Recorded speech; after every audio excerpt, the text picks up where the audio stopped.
guys, it is Monday, February 24th, 2025. My name is Tony. This is my podcast, and welcome to it. I grew up eating foods that most Canadian kids would not have touched. My dad was from Paraguay, my mom from South Africa, and between the two of them, um, and their unique cultural backgrounds, my siblings and I got used to meals that didn't always look familiar. Most of the time, I don't think we really minded, but there was one meal when I was about 6 years old that I wanted no part of. It looked wrong. It felt wrong, and I was sure that I was going to hate it. That night, I learned a lesson that I've carried with me ever since. Not just about food, but about how we form opinions, how we defend them, and why too many people think that they're entitled to an opinion that they've never actually earned. Anyways, one night we all sat down for supper, and my dad put a serving platter on the table. And when I looked at what was in front of me on that platter, I instantly recoiled. It was long, dark, and slimy looking, and definitely not something that I wanted on my plate. Ew, I blurted out. And my dad responded with, "It's just a fish, and you like fish." And I said, "That's not a fish, it's a snake." "It's not a snake, it's an eel," my dad said. He was already starting to lose his patience. "An eel is just a long fish." And I said to him, "Well, I don't like eel." That didn't seem to matter to my dad because he started serving plates, and I sat there with my arms crossed, determined that this thing was not going anywhere near my mouth. After my dad said grace, everyone started eating. Everyone except me. "What's wrong with your food, son?" my dad asked. "I don't like it." "How do you know if you haven't tasted it?" he asked. I shook my head. I knew I didn't like it. I didn't need to try it to be sure. Now, at this point, my dad had had enough. He walked around the table and stood next to me, and in that moment, I panicked because I was positive I was about to get hit. Instead, he leaned in and he said, "Here's what's going to happen. You're going to wipe that look off your face. You're going to take a bite. You're going to chew. You're going to swallow. Then, and only then, will you have earned the right to have an opinion about eel." As I'm sure you can understand, I wasn't happy about it, but I took a bite. I chewed. I swallowed. And I hated it. I expected Dad to force me to eat more, but instead he just smiled at me. He said, "I didn't expect you to like it.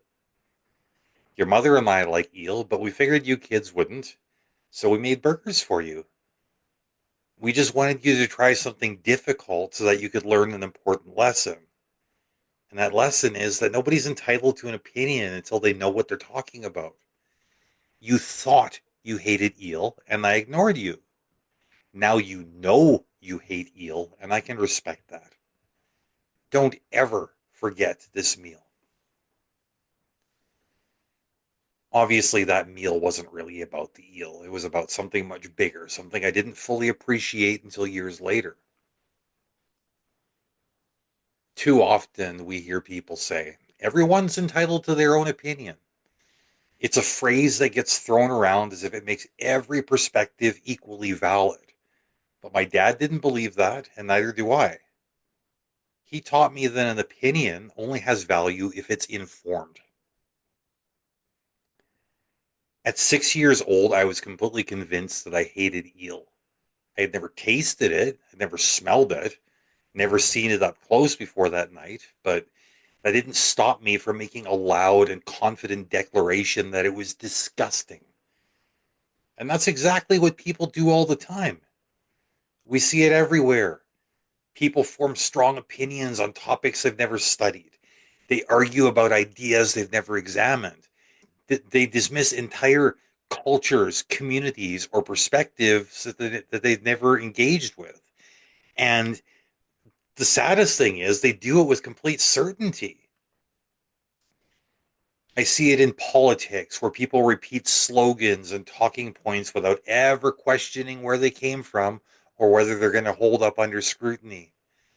I see it in religion where people defend beliefs they inherited, not because they've explored them deeply, but because not believing has never felt like an option. I see it in conversations about race, gender, economics, and history, where people cling to assumptions that were passed down to them, but never stopping to ask, is this true? Do I actually know what I'm talking about? But if you don't challenge yourself, if you don't explore an idea from multiple angles, if you've never stepped outside your own perspective, then what are you really basing your opinion on? Because if all you're doing is repeating what you've been told or clinging to an assumption you've never questioned, then you don't actually have an opinion. You have a reflex. And I think that's dangerous. That night at the dinner table, my dad didn't just make me try eel. He forced me to confront the fact that I had been wrong and that I had been wrong with absolute confidence. He made me realize that I had spoken as though I had all the information when in reality I had none. And that realization changed something in me. It planted a seed of doubt, not in a way that made me feel weak, but in a way that made me feel aware. I started to notice how often I assumed I knew things without actually knowing them. As I got older, I realized how easy it is to think you're informed when all you've done is hear one side of the story. It's easy to believe you understand something when you've only ever seen it through a narrow lens. That's why I've made it a rule in my life. If I'm going to have a strong opinion about something, I need to be able to defend it. Not with slogans, not with feelings, but with actual knowledge. That doesn't mean I need to be an expert on everything, but it does mean that I need to be willing to listen, to learn, and to question my own assumptions. Because here's what I've learned: the people with the most certainty are usually the people with the least experience. And I'd rather be uncomfortable than ignorant. This isn't just about food or childhood lessons, it's about how we navigate the world. We live in a time when it's easier than ever to form opinions without effort. Social media gives us quick sound bites, cherry picked facts, and outrage fueled arguments that make it feel like we're informed. But a headline isn't research, a meme isn't an argument, and a gut feeling, sorry, it isn't evidence. If we want to have opinions that actually mean something, we have to be willing to do the work. That means reading things that challenge us. It means listening to people we disagree with. It means accepting that sometimes we might be wrong, and that's okay. Being wrong isn't a failure, it's an opportunity to learn.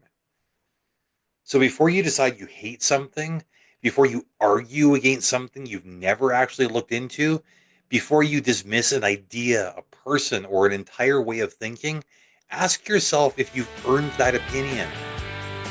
Because if you haven't, maybe it's time to take a bite. Thanks for listening. Until next time, take care of yourselves, stay curious, and don't be afraid to taste that eel.